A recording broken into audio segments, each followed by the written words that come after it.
ఇక 9వ రాశి అయినటువంటి ధనురాశి గురించి చెప్పుకుందాం. ధనురాశి వారికి ఈ వారం చాలా చాలా చాలా చాలా బాగుంది. వీరికి మొత్తం కూడా 9 గ్రహాల్లో 6 గ్రహాలు యోగకారకులు ఉన్నారు. చంద్రుడు 1వ స్థానం నుండి, రాహు 3వ స్థానం నుండి, గురువు కలత్ర స్థానం నుండి, రవి బుధుడు ఈ యొక్క 10వ స్థానం నుండి, కుజుడు 11వ లాభస్థానం నుంచి ఉండటం వల్ల బాగా యోగిస్తా ఉంది. సూర్యుడు 10వ స్థానంలో ఉండటం వల్ల ఉద్యోగస్తులకు బాగుంది, వ్యాపారస్తులకు బాగుంది. అంతేకాకుండా విద్యార్థులు కూడా పరీక్షల్లో పోటీ పరీక్షల్లో ఉత్తీర్ణత అయినటువంటి అవకాశాలు కనపడుతున్నాయి. అంతేకాకుండా సంఘంలో మర్యాద, వ్యాపారస్తులు కూడా చాలా బాగుంది, విద్యార్థులకు అనుకూలంగా ఉంది. లాభస్థానంలో ఉన్న కుజుడు వలన భారీ కొనుగోళ్లు, అమ్మకాల్లో కూడా భారీగా లాభాలు వచ్చేటువంటి అవకాశం కూడా ఎక్కువగా కనపడుతుంది.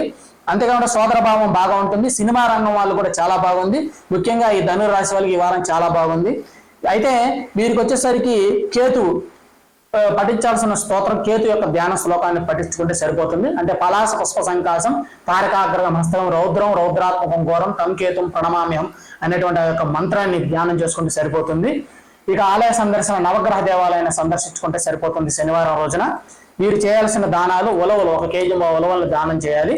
వీరికి అదృష్ట సంఖ్య వచ్చేసరికి 7గా చెప్పబడింది.